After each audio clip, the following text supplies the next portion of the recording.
नमस्कार विद्यार्थी मित्रांनो, Sagar Patil maths and reasoning क्लासेसमध्ये आपलं स्वागत आहे. तर बघा, आजच्या लेक्चरमध्ये आपण कंबाईन गट ब मुख्य 2024 चा जो पेपर झाला 29 जून 2025 रोजी, तर त्याच्यातले गणित आणि बुद्धिमत्तेचे जे काही 22 प्रश्न आहेत ते आज आपण आजच्या लेक्चरमध्ये बघणार आहे. तर बघा, त्याच्या आधी आपलं जे ऍप्लिकेशन आहे Sagar Patil maths and reasoning नावाचं, तर त्याच्यावरती आपण कंबाईनसाठी सेपरेट बॅच सुरू केलेली आहे. बॅचची फी फक्त आपली 999 रुपये असेल. त्याचप्रमाणे आपण एमपीएससी साठी पण सेपरेट बॅच सुरू केलेली आहे आणि त्या पण बॅचची फी आपली 999 रुपये असेल. ठीक आहे. तर बघा, आता पहिला प्रश्न बघू आपण. बघा, वेन डायग्राम चॅप्टर वरती क्वेश्चन काय दिले बघा. दिलेली आकृती एका महाविद्यालयातील विविध खेळाडूंचे प्रतिनिधित्व करते. चौरस फुटबॉल खेळाडूंचे प्रतिनिधित्व करतो. बघा, चौरस कोण आहे? फुटबॉल खेळणाऱ्यांचं. परत त्रिकोण क्रिकेट खेळाडूंचे प्रतिनिधित्व करतो. त्रिकोण हा क्रिकेट खेळणाऱ्यांचं. आणि वर्तुळ कबड्डी खेळाडूंचे प्रतिनिधित्व करतो. वर्तुळ हा कबड्डी खेळणाऱ्यांचं. आकृतीचे काळजीपूर्वक निरीक्षण करून पुढील प्रश्नाचे उत्तर द्या. कबड्डी व क्रिकेट हे दोन्ही खेळ खेळणारे परंतु फुटबॉल न खेळणारे खेळाडू. फुटबॉल न खेळणारे कुठले आले बघा? चौकोनाच्या आतमधले. चौकोनाच्या आतमधले एक पण खेळाडू घ्यायचा नाही. आणि परत काय म्हटले? कबड्डी आणि क्रिकेट हे दोन्ही खेळ खेळणारे. बघा, क्रिकेट आणि कबड्डी दोन्ही खेळ खेळणारे पण फुटबॉल नाही, असं कुठलं येते बघा? 7 येते. हे आले 7. बघा, आणि फक्त क्रिकेट खेळणाऱ्या खेळाडूंचे गुणोत्तर किती? बघा, फक्त क्रिकेट खेळणारे किती आहेत बघा? त्रिकोणाच्या आतमध्ये फक्त क्रिकेट खेळणारे किती आहेत? तर 14 आहेत. हे 14. ह्यांचं गुणोत्तर किती असेल बघा? मग 7 एके 7 आणि 7 दुने 14 म्हणजे एकास 2. म्हणजे ऑप्शन नंबर पहिला. ठीक आहे. चला पुढचा क्वेश्चन बघू. बघा, मिसिंग कॅरेक्टर वरचा क्वेश्चन आहे. काय दिले बघा? दिलेल्या आकृतीतील संख्या विशिष्ट नियमांचे पालन करतात. दिलेल्या पर्यायांमधून अशी संख्या शोधा जी प्रश्नार्थक चिन्हाच्या ठिकाणी येईल. बघा, आता इथं काय निघते बघा? 12चा पाढा बघा. 12 7 84, 12 5 60, 12 9 8 दर्शे, 12 3 36. म्हणजे इथे क्वेश्चन मार्क जायला काय निघेल? 12. Option number 4. ठीक आहे. चला पुढचा क्वेश्चन बघू. बघा, संख्या श्रेणी पूर्ण करा. काय दिले बघा? चला 37. बघा, एकाड एक संख्या बघा. 37 37 37 37. इथं काय निघेल मग? 37 निघेल. ठीक आहे. आणि परत दुसरीकडे काय दिले बघा? 36 वजा 2 34, 34 वजा 2 32, 32 वजा 2 किती येणार आहे? 30. म्हणजे 30 आणि 37 उत्तर निघते बघा. Option number 4. ठीक आहे. चला पुढचा क्वेश्चन बघू. बघा, काय दिले बघा प्रश्नामध्ये? सिरीज चॅप्टरचा क्वेश्चन आहे. प्रश्नातील संख्या मालिकेत प्रश्नचिन्हाच्या जागी काय येईल? बघा, आता 100 81 64 बघितले काय दिसते आपल्याला? वर्ग दिसतो. ठीक आहे. पण तसं नाही. ह्याच्यामध्ये काय दिसते बघा लॉजिक? 100 वजा किती येते बघा? 19 19 81 येते. 81 मधनं किती गेले तर बघा 64 74 74 आणि 17. म्हणजे 81 वजा 17 केले की 64. 64 आणि 51 मध्ये बघा किती निघते? 13चं निघते. आणि समजा 51 आणि 33 मध्ये जर बघितलं आपण तर कितीचा फरक आहे बघा? 33 आणि 10 43 43 आणि 8 51 म्हणजे 18चा फरक आहे. बरोबर आहे का? म्हणजे बघा, हे काय दिसते तुम्हाला? 19 17 13 ह्या सगळ्या मूळ संख्या आहेत. आता बघा, पाठीमागच्या कुठल्या दोन मूळ संख्या असतील बघा? 11 आणि 7 18. म्हणजे 13 वजा 11 केलं तर काय निघेल इकडं? 51 मधनं 11 गेले राहिले 40. इथं 40 येईल. आणि 40 मधून जर परत 7 गेले तर बरोबर काय निघते बघा? 33 निघते. म्हणजे बघा 7 7 11 13 17 19 म्हणजे मूळ संख्याने घेतलेली आपण. ठीक आहे. फरक म्हणजे आपलं उत्तर काय निघेल? 40. म्हणजे ऑप्शन नंबर 2. चला पुढचा क्वेश्चन बघू. बघा, अल्फाबेटिकल सिरीजचा प्रश्न आहे. काय दिसतंय बघा? खालील अक्षर श्रेणी पूर्ण करा. बघा, काय दिसतंय तुम्हाला? ओ पी क्यू आणि इकडे काय निघेल? आर. बघा, आर कुठल्या पर्यायामध्ये? बघा, फक्त ऑप्शन नंबर 1 मध्ये येते. आपलं उत्तर काय झालं? ऑप्शन नंबर पहिला. तरी पुढचं चेक करा बघा. A B C D. म्हणजे बघा, O P Q R S सरळ सरळ त्यांनी घेतलं. ठीक आहे. बघा, डी नंतर बघा दोन घरं पुढे जायचं. A B C D E F. बघा, ई एफ परत जी एच. जी एच बघा, एच आय जे. इथं काय निघेल? जे निघेल. परत जे के एल. इथं एल. दोन दोन घरं पुढे गेलो आपण. बघा, इथं जे आर जे दिसते. परत बघा, ईच्या पुढे बघा ई. एफ जी जे आला बघा. परत एच आय आय आला आय. जे के. इथं काय निघेल? मग के निघेल. दोन दोन घरं पुढे जायचं. के परत एल एम. ठीक आहे. म्हणजे इथं ऑप्शन नंबर काय निघते? पहिला निघते. ठीक आहे. चला पुढचा क्वेश्चन बघू. बघा, नातेसंबंधावरचा प्रश्न आहे. काय दिले बघा? बरं, नातेसंबंध आपण कुठल्या टाईप वरचा आहे बघा? तर एका व्यक्तीची माहिती सांगतो ना आपण. दोन व्यक्ती एकमेकांबरोबर बोलत असताना ज्याला आपण कॉन्व्हर्सेशन म्हणतो त्या टाईपचा प्रश्न आहे. काय दिसते बघा? एका मुलीने एका मुलाची ओळख. बघा, आणि ह्याच्यामध्ये बघा कसं असतं बघा? एका व्यक्तीचं नातं हे दोन व्यक्तींबरोबर काय असतं ना ते दिलेलं असतं. तर ते आपल्याला वाक्य तोडायचं कळलं पाहिजे बघा. आता काय दिसते बघा, एका मुलीने काय केले बघा, एका मुलाची ओळख काय सांगितली बघा, एका मुलाची ओळख पहा, तिच्या काकांच्या वडिलांच्या मुलीचा मुलगा म्हणून करून दिली. तिच्या म्हणजे कोणाच्या, त्या मुलीच्या. आता इथं मुलगी मांडा. ठीक आहे बघा, मुलगी. आता काका म्हटल्यानंतर लगेच डायरेक्ट डोक्यावरती काका नाही दाखवायचं. काका म्हणजे बघा, ही झाली मुलगी. काका म्हणजे कोण असतो बघा, तर वडिलांचा भाऊ. हे वडील दाखवा, वडिलांचा इकडं भाऊ दाखवा. हा झाला काका. ठीक आहे बघा. हा, वडिलांच्या मुली, हा तिच्या काकांच्या वडिलांचा बघा, काका हे झाले काका. काकांचा काकांचे वडील म्हणजे कोण झाले बघा, तिच्या वडिलांचे पण वडील झाले. काकांचे वडील. हा बघा, काकांच्या वडिलांच्या मुलीचा म्हणजेच कोण झालं बघा, आजोबांची मुलगी म्हणजे वडिलांची बहीण झाली इकडं. बघा, काकांच्या वडिलांच्या मुलीचा काय म्हटले बघा, मुलगा आहे. म्हणजे हा मुलगा आहे. आणि ही व्यक्ती कोण आहे, तर बघा, एका मुलाची ओळख म्हणजे ज्या व्यक्तीची ओळख करून देते ना, ती व्यक्ती कोण आहे, तर ही दिसते. ठीक आहे बघा. आपल्याला विचारले काय, तर मुलगा आणि मुलीचे नातेसंबंध काय. बघा, आता मुलीचं मुलाबरोबर नातं काय दिसते बघा. आता ही झाली मुलगी, हे झाले काका, हे झाले वडील, बा ही झाली आत्या, आणि आत्याचा मुलगा म्हणजेच कोण झाला, हा आत्ते भाऊ. ठीक आहे, किंवा इंग्लिशमध्ये कझन. आता याच्यामध्ये काय त्यांनी आते भाऊ दिलेला नाही, फक्त भाऊ दिले, म्हणून उत्तर काय ते ऑप्शन नंबर पहिला. ठीक आहे, चला पुढचा क्वेश्चन बघू.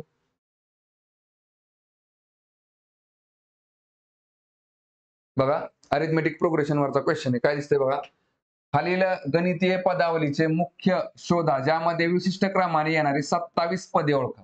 ठीक आहे बघा, 27 पदे ओळखा. हा, खालील गणितीय पदावलीचे मूल्य शोधा, ज्यामध्ये हा आता पहिल्या बघा, एकूण 27 पदांची आपल्याला बेरीज करायची. काय दिसते बघा तुम्हाला ह्याच्यामध्ये, बघा, +3 +5 -6 +3 -4. परत बघा, +3 +5 -6 +2 -4. म्हणजे 5 ची बघा त्यांनी काय केलेलं आहे इथं, 5 ला सेमच संख्या दिलीत त्यांनी. +3 +5 +3 +5 -6 +2 -6 +2 -4 -4. सेम इकडे हेच कंटिन्यू चालू आहे. बरं, ठीक आहे. बघा, 5 झालं. बरं, आता बघा ह्याच्यामध्ये बेरीज जर केली आपण, 3 आणि 5 8, 8 आणि 2 किती झाले बघा 10, आणि परत -6 -4 -10 झाले. म्हणजे 10 तनं 10 गेले, राहिले किती बघा 0. म्हणजे या पहिल्या 5 पदांची जर आपण बेरीज केली तर किती राहते बघा, 0 राहते. म्हणजे बघा, प्रत्येक 5 पदांची बेरीज 0 झाली. म्हणजे एकूण 27 पदं काढायची आपल्याला. मग 5 ने काय होते बघा, 5चा गठ्ठा, हे 5चा गठ्ठा, परत 5चा गठ्ठा, 5चा गठ्ठा, म्हणजे 5 5 25 झाले. राहिले कुठली बघा संख्या आता इकडं, 26वी आणि 27वी. म्हणजे पहिल्या ज्या दोन संख्या आहेत बघा, 25चे हे झाले 5 गठ्ठे, 5 संख्यांचे. आता परत काय निघेल बघा, तीच संख्या रिपीट होईल. कुठली, +3 आणि +5. म्हणजे इथे काय निघेल बघा, +3 +5. 5 आणि 3 किती निघतंय बघा, 8. उत्तर झाला +8. म्हणजे ऑप्शन नंबर 2. ठीक आहे, चला पुढचा क्वेश्चन बघू. बघा, आता वेन डायग्राम चॅप्टरवरचा क्वेश्चन आहे. काय दिले बघा ह्याच्यामध्ये, खालीलपैकी कोणती वेन आकृती व्यावसायिक वकील आणि न्यायाधीश यांच्यामधील योग्य संबंध दर्शवते. आता इंग्लिशमध्ये आपण प्रश्न काय घेतलाय बघा, आता इथं वकील दिसते, बरोबर आहे का, वकील, आणि इथं बघा लॉयर दिसते तुम्हाला. बघा, आता मराठीमध्ये लॉयरला आणि ऍडव्होकेटला पण वकीलच म्हणतात, बरोबर आहे का. त्याच्यामुळे बघा, आता इथं लॉयर दिल्यामुळे काय बघा, आता पहिली गोष्ट काय बघा, प्रोफेशनल, लॉयर आणि जज हे का घेतले बघा, कारण की दोन पर्यायांमध्ये आपलं कन्फ्युजन होते. कुठल्या बघा लक्षात घ्या. आता पहिली गोष्ट म्हणजे काय बघा, लॉयर बघा, वकील जो आहे बघा, वकील जो आहे ना, तो व्यावसायिक आहे का, तर आहे. वकील हा व्यावसायिक आहे का, तर आहे. ठीक आहे बघा. आणि जज जो आहे, जज, न्यायाधीश सुद्धा काय बघा, न्यायाधीश सुद्धा एक प्रकार काय असतो, हा एक झाला व्यावसायिकच असतो. ठीक आहे, इथपर्यंत काय प्रॉब्लेम नाही. म्हणजे बघा, न्यायाधीश आणि वकील हे दोन्ही व्यावसायिक आहेत, ह्यात काय प्रॉब्लेम नाही. त्याच्यामुळे बघा, आता दोन सर्कल जे आहेत ना, तर ते व्यावसायिकाच्या सर्कलच्या आतमध्ये आले पाहिजे. ते 1 नंबर मध्ये पण येते, 3 नंबर मध्ये पण येते. ठीक आहे बघा. पण आता दोन्हीतला पर्याय कुठला घ्यायचा, तर बघा आता इथं काय समजून घ्यावं लागतं बघा आपल्याला.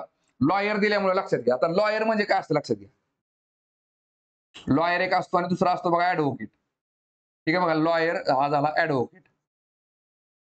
आणखी एक नाव ऐकलं असेल बघा तुम्ही, काय, तर बॅरिस्टर.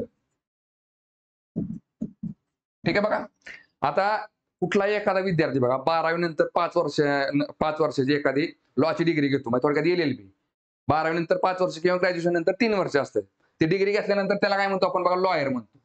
आणि तीच डिग्री जर तुम्ही बाहेर देशातून घेतली, इंग्लंडमधून असेल किंवा साऊथ आफ्रिकेमध्ये असून, तर त्याला आपण काय म्हणतो, बॅरिस्टर म्हणतो. दोन्ही डिग्री काय सेमच आहेत, फक्त हे बाहेर देशातून आहे आणि ही आपल्या स्वतः देशातून, इंडियातून. बघा आता लॉयरचं कसं असतं लक्षात घ्या. आपल्याला फरक काय बघायचा आहे, जज कोण बनतं त्यासाठी आपण हे सगळं लिहितोय बघा. तर लॉयर झाला बघा. आता लॉयरला लगेच बघा पदवी घेतल्यानंतर वकिली पेशा करता येतात. त्यासाठी कसं असतं बघा, त्याला बार काउन्सिलमध्ये त्याचं नाव नोंदवलं पाहिजे आणि तिथं नाव नोंदवण्यासाठी एक एक्झाम असते, ती एक्झाम द्यावी लागते बार काउन्सिलची. ती एक्झाम पास झाल्यानंतरच तुम्हाला काय होतं बघा, ऍडव्होकेट हे पद मिळतं. थोडक्यात तुम्ही वकिली पेशा करू शकता कोर्टात जाऊन. कधी, लॉयर झाल्यानंतर बार काउन्सिलची एक्झाम जर तुम्ही दिली आणि ती एक्झाम बार काउन्सिलमध्ये नाव नोंदवण्यासाठी ती एक्झाम असते, ती एक्झाम द्यावी लागते. मग तुमचं ऍडव्होकेट म्हणून नाव नोंदवलं जातं. ठीक आहे बघा. आता इथं फरक काय बघा लक्षात घ्या. लॉयरच्या नंतर आपण ऍडव्होकेट बनतोय. आता बघा पण जज जे दिले ना आपल्याला, न्यायाधीश बनण्यासाठी कसं आहे बघा, जर डिस्ट्रिक्ट न्यायाधीश जे असतात आपले, जिल्हा न्यायाधीश, तर त्यांना बघा डायरेक्ट लॉयर वरून पण त्यांना जिल्हा न्यायाधीश व्हायला येते. कसं, एक एक्झाम असते त्या जजची, ती एक्झाम दिल्यानंतर तुम्ही न्यायाधीश बनू शकता. ठीक आहे बघा. आणि जे आपले सुप्रीम कोर्ट आणि हायकोर्ट म्हणजे उच्च आणि सर्वोच्च न्यायालयाचे न्यायाधीश असतात ना, तर बघा त्यांना मग आपण पॉलिटीमध्ये वाचलेच आहे. तुम्ही वकील झाल्यानंतर मग काय तुमची 7 वर्षाची प्रॅक्टिस, 10 वर्षाची प्रॅक्टिस जे काय असेल ते झाल्यानंतर तुम्ही त्या क्रायटेरिया पूर्ण करता. थोडक्यात काय, ऍडव्होकेट नंतर तुम्ही काय बनता, इकडे न्यायाधीश बनता. हे कुठले झाले बघा, उच्च आणि सर्वोच्च न्यायालयाचे असतील, उच्च सर्वोच्च न्यायालयाचे. ठीक आहे. आणि इकडे काय बघा, हे जिल्हा न्यायालय. जिल्हा न्यायालयाला काय असतं, लॉयर झाल्यानंतर एक तुम्हाला परीक्षा द्यावी लागते जिल्हा न्यायालयाची. ती पास झाला की तुम्ही जिल्हा न्यायाधीश म्हणून काम करू शकता. ठीक आहे. आता बघा ह्याच्यामध्ये आपल्याला काय बघा, म्हणजे प्रत्येक बघा न्यायाधीश जो आहे, प्रत्येक न्यायाधीशाला सुरुवातीला लॉयर बनावं लागते. लक्षात घ्या बघा, येत्या लक्षामध्ये बघा, प्रत्येक न्यायाधीश हा ऍडव्होकेट अशातला भाग नाही, पण प्रत्येक न्यायाधीशाला आधी लॉची डिग्री घ्यावी लागते. लॉची डिग्री घेतल्यानंतर तुम्ही न्यायाधीश बनू शकता. ठीक आहे बघा. बरं, आता ह्याच्यामध्ये जर आपण बघितलं तर बघा काय निघेल बघा, तर प्रत्येक न्यायाधीश बघा, प्रत्येक न्यायाधीश हा काय बघा, प्रत्येक न्यायाधीशाने सुरुवातीला काय बघा, तर लॉयर म्हणजे थोडक्यात काय, लॉयर तो झालेला आहे. प्रत्येक न्यायाधीश हा लॉयर झालेला आहे. ठीक आहे बघा. आधी लॉयरची पदवी घेतली आणि नंतर तो न्यायाधीश झाला. म्हणजे प्रत्येक न्यायाधीश हा लॉयर असतो का, तर असतो. आणि लॉयर आणि न्यायाधीश म्हणजे वकील आणि न्यायाधीश ही दोन्ही पद काय आहेत बघा, तर ही दोन्ही पण काय आहेत बघा, हे काय तर व्यावसायिक आहेत. हे काय तर व्यावसायिक आहेत का, तर आहेत. हे असे निघू शकते. ठीक आहे बघा. बरं, आता दुसरे काय बघा, जर आपण ह्याच्या बाहेर जर जाऊन विचार केला बघा,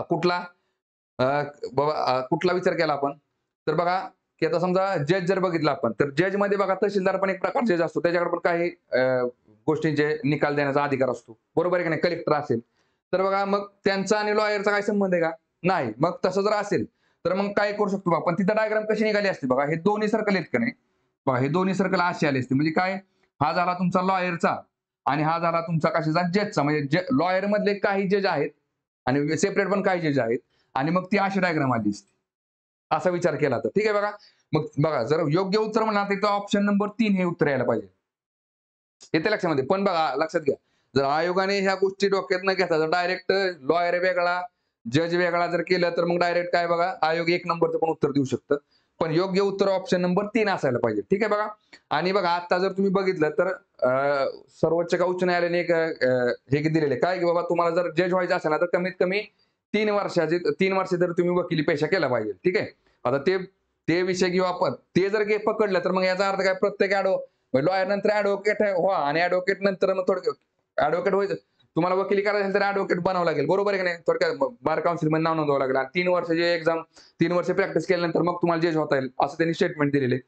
ते पकडून थोडक्यात काय, नंतर तर मग तुम्हाला ऍडव्होकेट झाल्यानंतर तर मग ऍडव्होकेट द्यावे लागेल आणि नंतर न्यायाधीश बनावं लागेल. पण ते गोष्ट आपण पकडू नाही पकडू, पण एवढं तर कन्फर्म आहे की बाबा प्रत्येक न्यायाधीशाला लॉयर बनावं लागतं. प्रत्येक न्यायाधीश हा लॉयर असतो.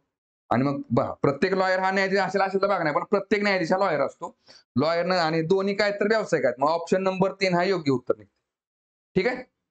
चला पुढचा आयोग बघा, लक्षात घ्या याच्यामध्ये 1 नंबरचा सुद्धा पर्यायाला टिक मार्क देऊ शकतो. ठीक आहे बघा. पण योग्य उत्तर काय ते ऑप्शन नंबर 3. चला पुढचा क्वेश्चन बघू. बघा डायरेक्शन चॅप्टरचा क्वेश्चन आहे. काय दिले बघा, सचिन उत्तरेकडे तोंड करून उभा आहे. तो सरळ 10 किलोमीटर चालतो. बघा आता तोंड कुठे बघा, तर उत्तरेकडे तोंड आहे. ठीक आहे बघा, उत्तर दिशेवरती. आता तो काय दिले बघा, सरळ सरळ 10 किलोमीटर चालतो. इथून त्याने काय केलं बघा, 10 किलोमीटर चालला. हा झाला 10 किलोमीटर. नंतर काय केलं बघा, उजवीकडे वळतो व 4 किलोमीटर चालतो. आता इथून उजवी दिशा कुठं असणार, ह्या साईडला. उजवीकडे वळतो इकडं आणि जातो किती 4 किलोमीटर. चला परत परत उजवीकडे वळून 15 किलोमीटर चालतो. आता बघा इथून जर उजवीकडे म्हटलं आपण तर काय निघेल बघा, उजवी दिशा कुठे ते खाली येते. 15 किलोमीटर म्हणजेच काय बघा, खाली आला इथं. हे झालं 10 किलोमीटर आणि इथून परत हे 5 किलोमीटर. ठीक आहे बघा. इथून हे 10 आणि 5 15. परत काय दिले बघा, व शेवटी उजवीकडे वळून 16 किलोमीटर चालतो. आता इथून उजवी दिशा कुठं असते बघा, जर दक्षिणेकडे तोंड असेल ना, तर आता जी आपली डावी आहे ना, ती काय असते, उजवी दिशा असते. इकडे उजवीकडे किती गेला, 16 किलोमीटर. म्हणजे बघा हे 4 किलोमीटर आणि इथून हे परत किती झालं, हे 12 किलोमीटर. ठीक आहे. आता आपण विचारलं काय बघा त्याने आपल्याला, तर तो आपल्या मूळ स्थानापासून किती अंतरावर आहे. आता मूळ स्थान कुठे आहे बघा, इथे. इथं झाला त्याचा स्टार्टिंग पॉईंट, एंड पॉईंट झाला इथं. मूळ स्थानापासून तो किती अंतर आहे बघा, तर आपल्या इथं पायथागोरस थेरमनं उत्तर काढावं लागेल. ठीक आहे बघा. आता हे आडवं अंतर झालं 12, उभं किती आहे बघा, हे 10 आणि हे किती आहे बघा, 5 आहे. 10 आणि हे 5 आहे. मग हे 5 असेल तर हे पण किती निघते, 5 निघते. बरोबर आहे का नाही. 12 आणि 5. मग बघा इथं ह्याला काय म्हणतो आपण, हायपोथेनियस पायथागोरस थेरम मध्ये. मग इथं फॉर्म्युला काय असतो, a square plus b square is equal to काय असतो, सी स्क्वेअर. ह्याला आपण हायपोथेनियस थोडक्यात, ह्याला जर आपण ए पकडलं, ह्याला बी पकडतो आपण, ह्याला सी पकडतो हायपोथेनियसला. ठीक आहे बघा. आणि जर ट्रिपलेट माहित असतील तर तुम्ही डायरेक्ट उत्तर देऊ शकता. काय 12 आणि 5 चा ट्रिपलेट किती असतो, तर 13 असतो. आणि सॉल्व्ह करायचं असेल काय करतो बघा आपण, a square plus b square is equal to काय असतो, सी स्क्वेअर. मग ए म्हणजे किती पकडला आपण, समजा 12 पकडला, तर 12चा वर्ग अधिक बी म्हणजे किती पकडला, 5 पकडला, तर 5चा वर्ग बरोबर सी स्क्वेअर. 12चा वर्ग झाला 144, 5चा वर्ग झाला 25, बरोबर झाले सी स्क्वेअर. तर बघा 144 आणि 25 किती झाले, 169. 169 बरोबर सी स्क्वेअर. मग 169 कितीचा वर्ग आहे, तर 13चा वर्ग आहे. मग सी ची व्हॅल्यू काय निघेल बघा, तर 13. मग इथं बघा शॉर्टकट मधलं अंतर किती झाले, 13. म्हणजे उत्तर काय झालं आपला, ऑप्शन नंबर पहिला, 13 किलोमीटर. ठीक आहे. चला पुढचा क्वेश्चन बघू. बघा, खालीलपैकी कोणते इतरांपेक्षा वेगळे आहे म्हटले बघा. मीटर, यार्ड, मैल आणि एकर. बघा आता मीटर, ठीक आहे बघा, मीटर झालं इकडं. मीटर हे काय बघा, अंतर मोजायचंय, बरोबर आहे का नाही. मीटर 1000 मीटर म्हणजे 1 किलोमीटर झाला, म्हणजे आपण थोडक्यात लांबी मोजतो. यार्ड म्हणजे काय असतं बघा, तर आता जसं आपण बघितलं बघा, 12 इंचाचा काय असतो बघा, 12 इंचाचा 1 फूट असतो. ठीक आहे बघा. आणि परत 3 फूट, म्हणजे 3 फूट म्हणजेच काय बघा, तर 3 फूट म्हणजेच की झाला तर 1 यार्ड असतो. मग थोडक्यात काय, तर 3 फूट म्हणजे किती झाले बघा, 36 इंच. 36 इंच किंवा 3 फूट म्हणजेच काय असतो, 1 यार्ड असतो. ते पण काय असतं बघा, आता फूट म्हणजेच काय, आपण लांबीच मोजतो, फुटामध्ये आपली उंची मोजतो, बरोबर, लांबी. म्हणजे बघा मीटर लांबी मोजण्याचं हे बघा, मीटरने लांबी मोजतो आपण, यार्डने पण आपण लांबी मोजतो. आता इथे काय दिसतंय बघा, मैल. मैल म्हणजेच काय बघा, साधारण बघा एक 1600 मीटरच्या आसपास, बघा अप्रॉक्सिमेट 1600 प्लस काहीतरी आहे, 1600 मीटरच्या आसपास बरोबर काय असतं बघा, 1 मैल असतो. हे पण काय असतं बघा, लांबी मोजण्याचं साधन आहे. ठीक आहे बघा, मैल. आणि एकर म्हणजेच काय बघा, एकर म्हणजे काय बघा, एकर मध्ये आपण एरिया मोजतो. ठीक आहे बघा, एकर मध्ये काय असतो बघा, समजा आता हे रान आहे, तर ह्या शेताचा पूर्ण एरिया किती. ठीक आहे बघा, म्हणजे त्यामुळे काय निघते बघा, इथं आपण लांबी नाही मोजत, इथं आपण एरिया मोजतो. बाकीकडे लेंथ मोजतो, इथं एरिया मोजतो. त्यामुळे इथं इतरांपेक्षा वेगळं काय निघते बघा, तर एकर, ऑप्शन नंबर 4. ठीक आहे. चला पुढचा क्वेश्चन बघू. बघा आता टाइम डिस्टन्स स्पीड वरचा क्वेश्चन आहे. काय दिले बघा, बघा इथं आगगाडी जर शब्द वापरला तर हा ट्रेन चॅप्टरचा क्वेश्चन असतो. ट्रेन मध्ये लांबी असते, लक्षात घ्या. काय दिसतंय बघा, जर एक आगगाडी नेहमीच्या तिच्या ताशी 80 किलोमीटर वेगाऐवजी ताशी 100 किलोमीटर वेगाने धावल्यास ती निर्धारित ठिकाणी 36 मिनिटं लवकर पोहोचते, तर तिच्या गंतव्य स्थानाचे अंतर किती. ठीक आहे बघा, तर गंतव्य म्हणजे काय, मूळ स्थानाचे अंतर किती. बघा लक्षात घ्या. आता बघा, आता तिचा वेग किती आहे, 80 आहे, आणि वेग वाढवला तर 100 किलोमीटर. ठीक आहे बघा, हा झाला वेग. आता एक लक्षात घ्या, बघा आता मला सांगा, 80 आणि 100चा जर आपण लसावी काढला तर, किंवा 8 आणि 10चा, 8 म्हणजे 40, 10 चुकू 40, बरोबर आहे का नाही. म्हणजे काय निघते बघा, इकडे 400 निघतोय. मग मला सांगा, आता जर आपण समजा एक अंतर जर पकडलं आपण, 400 किलोमीटरचं अंतर असेल, तर 400 किलोमीटर अंतराला 80च्या स्पीडने गेला, वेगाने, तर तुम्हाला किती वेळ लागेल बघा, 8 पंचे 40, 5 तास वेळ लागेल. आणि तेच जर 100च्या स्पीडने गेला तुम्ही, तर तुम्हाला किती वेळ लागेल बघा, 100 चोक 4 म्हणजे 4 तास वेळ लागेल, बरोबर आहे का. बघा मग आता दोन्ही वेगामधला फरक किती आहे बघा, 5 तास आणि 4 तासामध्ये 1 तासाचा फरक आहे. 1 तास म्हणजेच किती झाले बघा, 60 मिनिटाचा फरक. 60 मिनिटाचा फरक आहे. म्हणजे थोडक्यात काय बघा, 80 आणि 80च्या स्पीडने आणि 100च्या स्पीडने तुम्ही अंतर पार करताय. जर ह्या दोन बघा आणि समान अंतर जर पार करत असेल, तर त्यावेळेस कसं असतं बघा, 400 किलोमीटरचं अंतर आपण पार केलं, तर तुम्हाला बघा 80च्या स्पीडने आणि 100 किलोमीटरच्या स्पीडने वेगाने जे अंतर पार करताय, त्यात तुमच्या वेळेमध्ये जो फरक पडणार, तो 60 मिनिटाचा फरक पडणार आहे. ठीक आहे, 60 मिनिटाचा फरक आहे. मग तुम्हाला काय म्हटलंय बघा, जर 36 बघा, जर ती निर्धारित ठिकाणी 36 मिनिट लवकर पोहोचत असेल, म्हणजे बघा एक ठराविक अंतर तर आपल्याला माहित नाही, आपण इथे 400 किलोमीटर एक मोगम पकडले अंतर. बघा जर 400 किलोमीटर अंतर जर पार करत असेल, 400 किलोमीटर अंतराला ह्या दोन्ही वेगामध्ये जो वेळेचा फरक आहे ना, तो किती आहे बघा, तर 60 मिनिटाचा फरक आहे. 60 मिनिटाचा फरक आहे. मग दोघांच्या वेळेमध्ये जर 36 मिनिटाचा फरक पडत असेल, 36 मिनिटाचा जर फरक पडत असेल ना, तर ते अंतर किती ते आपल्याला विचारले. मग इथं काय फक्त तिरकस गुणाकार करायचा, हे ह्याला गुणा आणि हे ह्याला गुणा. काय निघेल बघा, x गुणिले 60, x गुणिले 60 बरोबर 36 गुणिले 400. 36 गुणिले 400 बघा काय निघेल, मग एक जागा ठेवा आणि 60 बरोबरच्या पलीकडे टाका. 36 गुणिले 400 भागिले किती आले इकडे 60 आलं. मग काय निघेल बघा इकडे, चला शून्याला शून्य गेले, 6 1 6, 6 6 36 आणि परत 6 चोक 24, 24 वर 1 शून्य मध्ये 240 किलोमीटर. 240 किलोमीटर अंतर जर आपण 80 या स्पीडने गेलो तर 3 तास लागेल आणि 100च्या स्पीडने गेलो तर आपल्याला 3 तासाला 36 मिनिटं काय लागतील, कमी लागतील. म्हणजे आपलं उत्तर काय निघते, ऑप्शन नंबर पहिला. ठीक आहे, चला पुढचा क्वेश्चन बघू. बघा हा पण टाइम डिस्टन्स स्पीडवरचा क्वेश्चन आहे. काय दिले बघा, दोन कार एकाच दिशेने 80 किलोमीटर पर आवर व 70 किलोमीटर पर आवर वेगाने जात आहेत. किती वेळानंतर त्या दोन कार एकमेकांपासून 60 किलोमीटर अंतरावर राहतील. दोघांमधलं अंतर किती पडलं पाहिजे, 60 किलोमीटर. दोन्ही पण एका साईडला चाललीत, एक 70 ने चालली आणि एक 60 ने चालली. मला सांगा प्रत्येक तासाला किती फरक पडणार आहे दोघांच्या अंतरामध्ये, 10 किलोमीटरचा. एक 70 किलोमीटर अंतर पूर्ण करेल, एक 60 किलोमीटर. एका तासामध्ये 10 किलोमीटर अंतर पडेल. विचारलं काय 60 किलोमीटर अंतर कधी राहील त्यांच्यामध्ये, तर बघा की एका तासाला जर 10 किलोमीटर असेल, 70 मधनं 60 गेले तर आहे किती 10 एका तासामध्ये. मग 60 किलोमीटरला किती वेळ लागतील बघा, तर 60 भागिले 10 बरोबर किती झाले, 6 तास. बरोबर आहे का, 6 तास म्हणजे ऑप्शन नंबर पहिला. एका तासाला 10 किलोमीटर तर 60 किलोमीटर 6 तास, ऑप्शन नंबर पहिला. हे काय लिहित बसायची करा, तोंडी उत्तर निघते. ठीक आहे, चला पुढचा क्वेश्चन बघू. बघा आता लसावी मासावी चॅप्टरवरचा क्वेश्चन आहे. काय दिले बघा, दोन संख्यांचे मसावी आणि लसावी अनुक्रमे 24 आणि 168 आहे. दोन्ही संख्या एका 7 या प्रमाणात आहे, तर दोन्ही मधील मोठी संख्या शोधा. ठीक आहे बघा, आता लक्षात घ्या, ज्या गुणोत्तरामध्ये आपल्याला त्या दोन संख्या दिल्या असतात, त्या गुणोत्तर म्हणजे काय असतं लक्षात घ्या. दोन संख्यांमधला आपण मसावी बाजूला काढून जे अनकॉमन फॅक्टर असतात, दोन्हीमध्ये जे अवयव जे असतात जे कॉमन नसतात, ते काय असतं त्यांचं गुणोत्तर असतं, कधी मला लक्षात ठेवायचं. डायरेक्ट तुम्ही बघा, मसावीने जर ह्या गुणोत्तराला गुणलं तर डायरेक्ट तुमच्या दोन संख्या निघून जातात. बघा एक काय बघा, एक एक्स आहे आणि दुसरी काय बघा 7 एक्स संख्या. ठीक आहे बघा, आता हा एक्स म्हणजेच काय असतो, हा एक्स म्हणजे तुमचा मसावी असतो. बघा आता थोडक्यात काय ते पण काढून दाखवतो. आधी काय करा बघा, 24 गुणिले 1 करा. बघा 24 गुणिले 1 आणि इकडे 24 गुणिले 7 करा. आपल्या दोन्ही संख्या निघून गेल्या. तर दोन्ही मधील मोठी संख्या कुठली आहे ते विचारले. एक झाली 24 आणि दुसरी मोठी संख्या कुठली झाली बघा, 24 गुणिले 7. बघा 24 गुणिले 7 किती येते, 7 चोक 28, 7 दोन्ही 14 आणि 2 16 म्हणजे 168. मोठी संख्या कुठली आहे बघा, 168. ऑप्शन इथं ठीक आहे बघा, म्हणजे काय निघालं आपलं ऑप्शन नंबर पहिला. ठीक आहे, आणि बघा आता जर गुणोत्तराने जर तुम्ही काढाय गेला तर लक्षात घ्या कसं असतं, लक्षात घ्या. आता एक संख्या कुठली एक्स आहे आणि दुसरी कुठली आहे बघा तुमची 7 एक्स आहे. ठीक आहे, गुणोत्तरामध्ये यांचा मसावी काय निघेल, गुणोत्तरामध्ये एक्स आणि 7 एक्स मध्ये एक्स कॉमन आहे. इकडे झाला हा एक्स, हा एक्स एक एक्स आणि एक 7 7. ठीक आहे बघा, म्हणजे मसावी झाला तुमचा एक्स. मग मसावी किती आहे तुमचा बघा इकडं, मसावी किती आहे 24 आहे, म्हणजे एक्स ची व्हॅल्यू झाली 24. तुम्हाला विचारलं काय, तर दोन्ही मधील मोठी संख्या कुठली, मोठी संख्या कुठली 7 एक्स आहे, म्हणजेच काय, तर 7 गुणिले 24 बरोबर 168 असं असतं ते. ठीक आहे, म्हणजे फक्त काय करायचं असं दिले तर मसावीने गुणोत्तरला गुणलं की आपोआप दोन्ही संख्या निघून जातात. ठीक आहे, चला पुढचा क्वेश्चन बघू. आता बघा वेन डायग्राम चॅप्टरवरचा क्वेश्चन आहे. काय दिले बघा, 30% विद्यार्थी सकाळी वृत्तपत्र वाचतात आणि 40% विद्यार्थी लोकमत वृत्तपत्र वाचतात.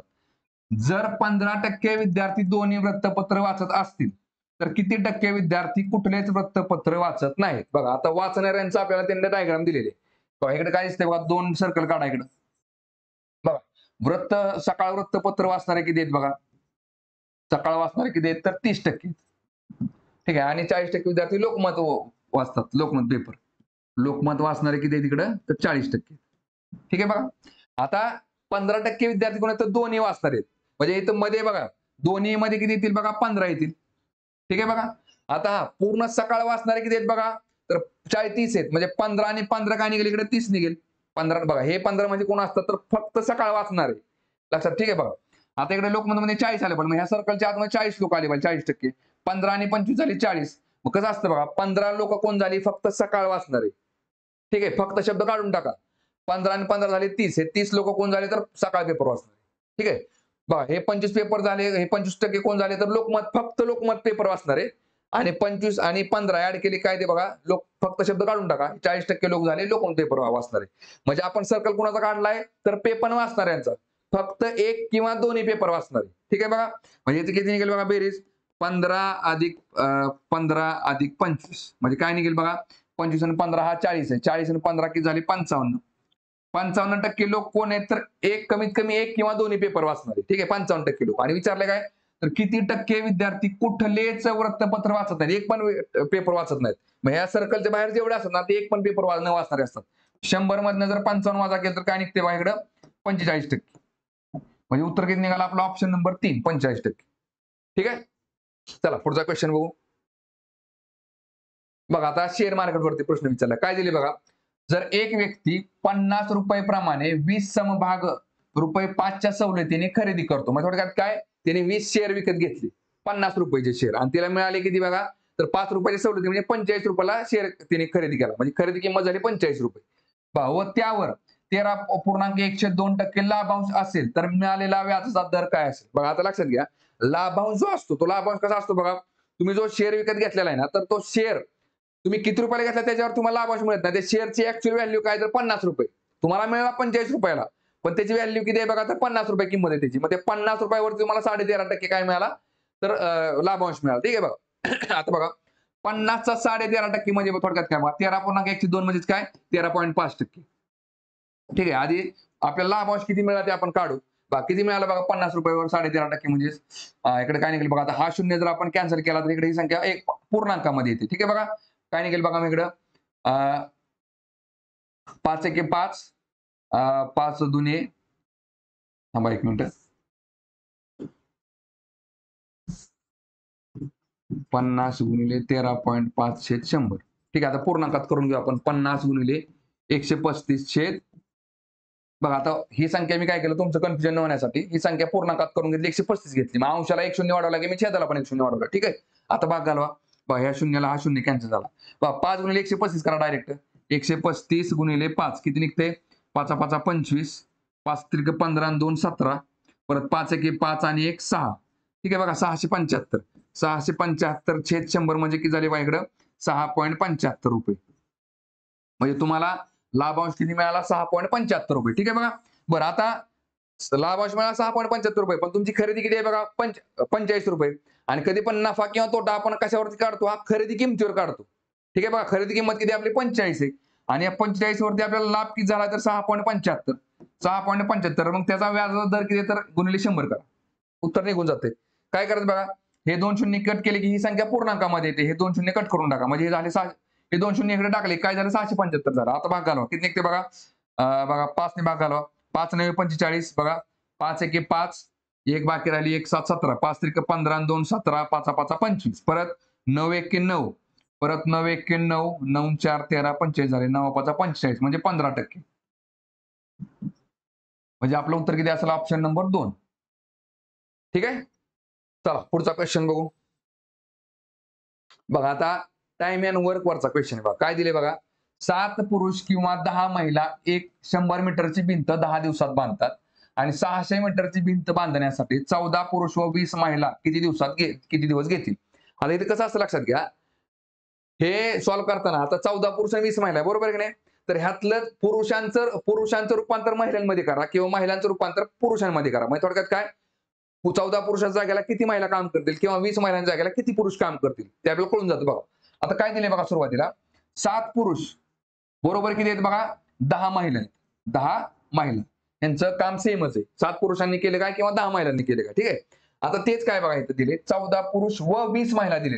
आता मला सांगा जर 20 महिला जर असतील बघा 10 दुने 20, तर तिथे किती पुरुष लागतील बघा 7 दुने 14 पुरुष लागतील. एवढं तर कळलं.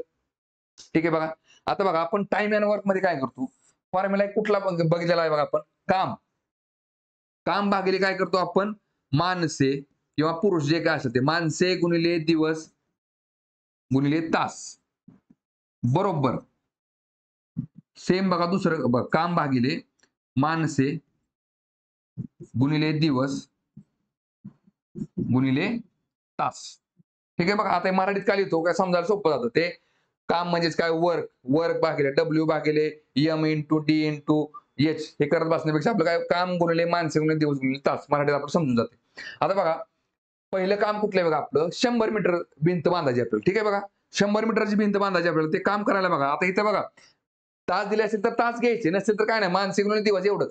काय म्हटलंय बघा तर 7 पुरुष किंवा 10 महिला. ठीक आहे. बघा आता इथे काय दिसतंय बघा आपल्याला 20 महिलांचं रूपांतर आपण 14 पुरुषांमध्ये करू शकतो किंवा 14 पुरुषांचं रूपांतर आपण 20 महिलांमध्ये करू शकतो. कुठलंही घ्या तुम्ही. आपण काय करू पुरुषांमध्ये करू. बघा आता समजा वरचं जे काम आहे 100 मीटर ते कोणी केले बघा तर 7 पुरुषांनी केले. म्हणजे बघा हे 100 मीटरचं काम करायला 7 पुरुष लागले, 7 माणसे लागले. तर किती दिवसात काम केले त्यांनी बघा तर 10 दिवसात काम केले. गुणिले 10 दिवस काम केले. तर तासला काय संबंध आहे तर घ्यायचा नाही संबंध. विषय बघा. आता हे काय बघा हे काम 1 माणसे 1 दिवस तास. काम 2 माणसे 2 2 2. ठीक आहे. बघा आता दुसरं जे काम आहे बघा दुसरं काम कुठलं आहे बघा आपलं 600 मीटरची भिंत बांधायची. 600 मीटरची भिंत बांधायला आता काय बघा आपल्याला आता इथे पुरुषांमध्ये रूपांतर केले आपण 7 पुरुष घेतले बरोबर आहे का. मग इकडे पण काय करायचं 20 महिलांचं रूपांतर पुरुषांमध्ये करा. बघा 20 महिला म्हणजे काय दिसते तुम्हाला 14 पुरुष. म्हणजे 14 पुरुषांनी काम केलं बरोबर आहे का. हे 14 पुरुष अधिक हे 20 महिला म्हणजेच किती झाले बघा हे पण झाले 14 पुरुष. म्हणजे 20 महिलांच्या जागेला 14 पुरुष आपण घेऊ शकतो. आणि बघा लक्षात घ्या इथं वरती किंवा दिले खाली व दिलेलं आहे. म्हणजे इथं काय एक तर 7 पुरुष घ्या किंवा 10 महिला घ्या 100 मीटरचं काम 10 दिवसात पूर्ण करतात. पण इथं काय दिसतंय बघा तुम्हाला इथं महिला पण घ्यायचे आणि पुरुष पण घ्यायचे. मग 14 पुरुष ऍड केले आपण 14 पुरुष आणि 20 महिला म्हणजेच किती आहेत बघा तर 14 पुरुष आहेत म्हणून ते परत 14 पुरुष ऍड केले. 14 आणि 14 किती झाले 28 पुरुष. 28 पुरुष तर काय बघा तर किती दिवसात पूर्ण करतील तर 1 दिवसात पूर्ण करतील. संपला विषय. बघा आता काय करायचं इकडे आपल्याला हे एक्स बरोबरच्या अलीकडे ना इकडे अंशाला येईल आणि बघा हे सगळं अलीकडचं पलीकडे टाका. म्हणजे बघा 600 भागिले 28 आहे असं राहील गुणिले हे इकडचं पलीकडे टाकले काय होईल बघा सगळं काय उलट होईल बघा 10 गुणिले 7 भागिले इकडे 100 होईल. आणि आता भाग घालवा काय निघेल बघा इकडे मग बघा ह्या 2 शून्याला हे 2 शून्य गेले. बघा परत काय निघते बघा इकडं 7 एके 7 7 चोक 28. बघा परत काय निघते बघा बे दुने 4 बे त्रिक 6 परत बे एके बे बे पंचे 10 म्हणजेच 5 त्रिक 15. बघा किती दिवस लागतात बघा तर 15 दिवस लागतात. म्हणजे ऑप्शन नंबर पाहिजे. ठीक आहे. चला पुढचा क्वेश्चन बघू. बघा बार ग्राफ वरचा क्वेश्चन आहे. काय दिसतंय बघा याच्यामध्ये खालील आलेखाचे अवलोकन करून खालील प्रश्नाचे उत्तर द्या. बार आलेखातील बार ए बी सी व डी कंपन्यांनी 2 वेगवेगळ्या महिन्यात एप्रिल व मे मध्ये विकलेल्या लॅपटॉपचे युनिट दाखवतात. ठीक आहे बघा 2 महिन्यात एप्रिल आणि मे आणि काय बघा विकलेल्या लॅपटॉपची संख्या. ठीक आहे बघा पुढे काय दिले बघा आता इथं तर मे महिन्यात सी व डी दोन्ही कंपन्यांनी मिळून बघा विकलेले लॅपटॉप हे एप्रिल मध्ये कंपनी बी ने विकलेल्या लॅपटॉप पेक्षा किती टक्के जास्त आहे. आता बघा कुणापेक्षा म्हटले बघा तर बी ने विकलेल्या लॅपटॉप पेक्षा. आता ठीक आहे बघा सी आणि डी ने काय म्हटले बघा मे महिन्यात किती विकलेत बघा मे महिन्यामध्ये सी आणि डी ने 800 आणि 1000 किती झाले बघा 1800 लॅपटॉप झाले. यांचे झाले 1800. आणि बघा एप्रिल मध्ये कंपनी बी ने विकलेले लॅपटॉप किती आहेत बघा बी ने एप्रिल मध्ये किती विकलेत बघा तर 1200 विकलेत. किती विकलेत तर 1200. हा आणि बी ने विकलेल्या लॅपटॉप पेक्षा किती टक्के जास्त आहेत मला सांगा. टक्केवारी विचारले पेक्षा कोणाला दिले बघा त्यांनी बी ला. त्यामुळे बी चे लॅपटॉप किती आहेत बघा 1200. ठीक आहे बघा इथं काय करायचं बी चे किती आहेत 1200 खाली घ्या. अरे इथं खाली पेक्षा कोणाला दिला बी ला. 1200 पेक्षा कितीने जास्त आहेत बघा तर 600 ने जास्त आहेत. दोघांनी मिळून 1800 लॅपटॉप घेतलेत बरोबर आहे की नाही. पण ते 1200 पेक्षा किती जास्त आहेत तर 600 ने जास्त आहेत. संख्येमध्ये 600 झाले. ते विचारलं काय आपल्याला त्यांनी किती टक्के जास्त आहेत तर गुणिले 100 करा मग टक्केवारी कळून जाईल. काय निघेल बघा इकडे मग 2 शून्याला 2 शून्य गेले 6 एके 6 6 दोन्ही 12 परत बे एके बे बे पंचे 10 म्हणजे झाले 50%. म्हणजे उत्तर काय निघेल बघा ऑप्शन नंबर दुसरा 50%. ठीक आहे. चला पुढचा क्वेश्चन बघू. बघा इथं पण 12 ग्राफ वरती क्वेश्चन आहे. काय दिले बघा खालील स्तंभालेखात एका शाळेची 3 वर्षांची विद्यार्थी संख्या दर्शवली आहे. ठीक आहे 3 वर्षांची. तर 2002 साली मुलांची संख्या मुलींच्या संख्येपेक्षा कितीने जास्त आहे. तर टक्केवारी विचारणार फक्त संख्येमध्ये कितीने जास्त आहे. कुठं 2002 मध्ये. आता मला सांगा 2002 मध्ये मुलींची संख्या किती आहे बघा तर बघा 400 दिसते इथे तुम्हाला बरोबर आहे का. 400 जर हा तुम्ही रेस मारली तर इथपर्यंत येते. ठीक आहे बघा म्हणजे मुली झाल्या किती इकडं 400. ठीक आहे मग आता मुली जर 400 असतील तर मुलं किती आहेत बघा मुलांची संख्या इथं काय दिसते बघा तुम्हाला 1000 सॉरी ठीक आहे बघा 400 वर आता मग मुली किती आहेत बघा, 2002 मध्ये 400 आणि मुलं किती आहेत बघा, 400 आणि 1000च्या मध्ये किती झाली बघा, 600 झाली. बरोबर आहे का नाही? आणि विचारले काय, तर मुलांची संख्या मुलींच्या संख्येपेक्षा किती जास्त आहे? मुलींची 400, मुलांची 600, किती जास्त? 200 ने जास्त आहे. म्हणजे उत्तर किती निघते आपला ऑप्शन नंबर पहिला. बरोबर आहे का? चला पुढचा क्वेश्चन बघू. बघा क्लॉक चॅप्टर, घड्याळ चॅप्टरवरचा क्वेश्चन आहे. काय दिले बघा, जर घड्याळात सकाळचे 8 तास व 20 मिनिटे झाले असतील तर तास काटा व मिनिट काटा यांमधील कोण किती अंशाचा असेल? तास आणि मिनिट काट्याचा कोण विचारलाय तुम्हाला? इथं काय नाही बघा, फक्त पुस्तकाला फॉर्म्युला कुठला असतो आपलं, 30h - 11/2m. ठीक आहे बघा, किंवा उलटे मानू शकता, 11/2m - 30h. ठीक आहे बघा. आता इथे काय दिसतंय बघा तुम्हाला, h म्हणजेच काय दिलंय तुम्हाला, 8 तास, 30 आणि इथं 8 करा, चला भागील वजा 11/2m म्हणजे किती मिनिटं आहेत बघा, तर 20 मिनिटं आहेत. h म्हणजे आवर असते, m म्हणजे मिनिट असते, म्हणजे तास आणि मिनिट. मिनिट काटा किती वरते, 20 वरती, इथे 20 ला. चला किती निघते बघा, 8 त्रिक 24 म्हणजे झाले 240. 240 वजा किती निघते बघा, इकडे बे 20 म्हणजेच 11 × 10 झाले 110. 240 मधनं 110 गेलं तर खाली किती निघते बघा, 130 अंश. ठीक आहे, म्हणजे आपलं उत्तर झालं ऑप्शन नंबर पहिला. ठीक आहे, चला पुढचा क्वेश्चन बघू. बघा रेशिओ अँड प्रपोर्शन चॅप्टरवरचा क्वेश्चन, सॉरी मिक्सचर चॅप्टरवरचा, आणि तो रेशिओ आणि प्रपोर्शन मध्ये विचारला. काय दिले बघा, 60 लिटर मिश्रणात रंग व पाणी 3:2 प्रमाणात आहेत. तेव्हा आता किती लिटर पाणी घातल्यास प्रमाण 3:5 होईल? बघा रंग आणि पाणी, रंग आणि पाणी यांचं गुणोत्तर किती आहे बघा, पहिलं 3x आणि 2x. ठीक आहे, आता आपल्याला काय करायचं, फक्त पाणी वाढवायचंय. रंग जेवढा आहे तेवढाच राहणार, तो 3x आणि इकडे किती होते बघा, 5x होते. पाणी वाढवल्यामुळे बघा किती फरक पडला, तर 3x वाढला आपलं. बरोबर आहे का नाही? हा, तर विचारलं काय, तर किती लिटर पाणी घातल्यास प्रमाण किती होईल, 3:5 होईल. आता बघा रंग जेवढा आहे तेवढाच आहे. बरोबर आहे का नाही? पाणी किती वाढवलंय, 2x वरून 3x वाढवले म्हणून 5x झालं. बरोबर आहे का? आता इथे लक्षात घ्या, इथं जे 60 लिटर दिले, ते 60 लिटर संख्येमध्ये, 60 लिटर म्हणजेच काय बघा, एकूण मिश्रण किती आहे तुमचं, 3x आणि 2x म्हणजे झाले 5x. बरोबर आहे का? मग 5x ची व्हॅल्यू किती आहे बघा, तर 60 लिटर आहे. आणि आता गुणोत्तरामध्ये आपण पाणी किती वाढवलं, 3x. मग 3x पाणी म्हणजे किती झालं?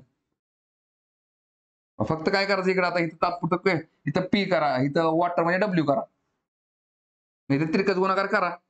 काय होईल बघा, W गुणिले 5x, W गुणिले 5x, वॉटर म्हणजे आपण काय केलं, W घेतला इकडे, आणि इकडे काय 3x गुणिले 60, 3x गुणिले 60. मग काय निघेल बघा, W जागायला ठेवा आणि 5x बरोबरच्या पलीकडे टाका. 3x गुणिले 60 छेद किती असते बघा, 5x. काय निघेल इकडे, x ला x कॅन्सल, 5 एके 5, 12 पंचे 60 म्हणजे 12 त्रिक 36. मग किती लिटर पाणी वाढवावं लागेल आपल्याला, 36 लिटर पाणी वाढवावं लागेल. म्हणजे ऑप्शन नंबर 2 येते. ठीक आहे, चला पुढचा क्वेश्चन बघू. बघा पाई चार्टवरचा क्वेश्चन आहे. काय दिले बघा याच्यामध्ये, खाली दिलेल्या वर्तुळालेख एका वर्गातील जमिनीतील अन्न पिकांची विभागणी दर्शविते. वर्तुळालेखाचा काळजीपूर्वक अभ्यास करून खालील प्रश्न क्रमांक 21 व 22 ची उत्तरे द्या. 2 प्रश्न विचारले आपल्याला याच्यावर. ठीक आहे बघा, आता काय दिसते बघा तुम्हाला, जर तांदळाचे प्रति एकरी उत्पन्न गव्हापेक्षा 50% अधिक असेल तर गव्हाचे उत्पन्न हे तांदळाच्या किती टक्के आहे?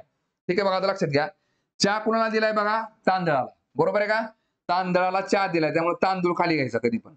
आणि वरती काय दिलाय बघा, गहू. हा गहू समजण्यासाठी. ठीक आहे बघा, बरं आता लक्षात घ्या, तांदूळ बघा, आता तांदळाचं उत्पन्न गव्हापेक्षा 50% अधिक आहे. ठीक आहे बघा, म्हणजे प्रति एकरी समजा एकरामध्ये बाबा 100 क्विंटल जर समजा तांदूळ निघत असेल तर गहू किती निघणार, सॉरी तांदळाचे प्रति एकरी उत्पन्न गव्हापेक्षा 50% अधिक आहे. गव्हाचं उत्पन्न जर 100 क्विंटल निघत असेल, ठीक आहे बघा, तर तांदळाचं किती निघणार, समजा 100 पोती निघते तर तांदळाचं किती निघेल, 150 पोती निघेल, असं थोडक्यामध्ये. ठीक आहे बघा, आता मला सांगा इथं हे का महत्वाचं आहे बघा, लक्षात घ्या.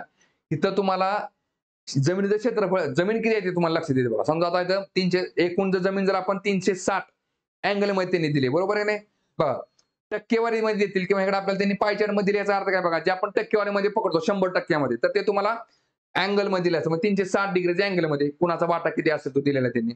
आता इथं काय करायचं बघा, आपण लक्षात घ्या, इथं आपल्याला तांदूळ जो आहे ना बघा, आता हे आपण असं समजू की जमिनीचं जे एकूण क्षेत्रफळ आहे ना, तर 360 एकर आहे समजा आपण.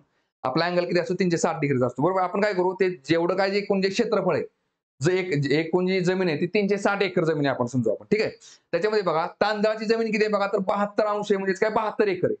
ठीक आहे बघा, तांदूळ किती झाला आपला 72 एकर झाला. 72 एकर. ठीक आहे. आणि गहू किती आहे बघा आपला, गहू झाला आपला 36 एकर. 36 एकर गहू आहे आणि तांदूळ झाला 72 एकर. ठीक आहे बघा. परत आता तांदळाचे प्रति एकरी उत्पन्न काय गव्हापेक्षा 50% जास्त आहे. म्हणजे बघा 50% जास्त म्हणजेच काय, समजा गहू आपला बघा प्रति एकरी जर 100 क्विंटल 100 पोती निघतोय समजा आपण 100 पोती निघतात. 36 एकरामध्ये 36 गुणिले 100 ठीक आहे बघा. आणि तांदळामध्ये काय बघा एका एकराला आपण समजू का 100 पेक्षा 50% जास्त म्हणजे 150 पोती झाली. 150 पोती निघतात. 72 एकरामध्ये किती निघतील 72 गुणिले 150. ठीक आहे बघा. आता काय म्हटले बघा, तर गव्हाचे उत्पन्न आहे तांदळाचे किती टक्के, मग थोडक्यात काय तांदळाचं पूर्ण उत्पन्न घ्यावं लागेल आणि परत गव्हाचं पूर्ण उत्पन्न घ्यावं लागेल. ठीक आहे. आणि ते काय, तर गव्हाचं उत्पन्न तांदळाच्या किती टक्के आहे गुणिले 100 करा, उत्तर निघून जाते.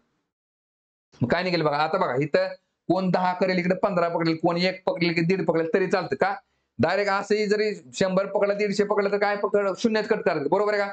इकडे काय निघेल बघा, ह्या शून्याला हा शून्य कट झाला बघा. काय निघतं 5 दुने 10 आणि 5 त्रिक 15 किंवा 1 पकडा 1.5 पकडा डायरेक्ट चालतं तरी पण काय नाही. चला बघा 36 एक 36, 36 दुने 72, 2 ला 2 कॅन्सल, 100/3 आलं. 100/3 म्हणजेच काय ते बघा इकडं बा 3 त्रिक 9 बा 3 त्रिक 9 1 10 परत काय झालं बा 1 और 0 3 झाले, परत 3 त्रिक 9 आणि 1 10 म्हणजे 33.1/3 किंवा 33.33% 33.33% किंवा 33.1/3 एकच असतं. ठीक आहे.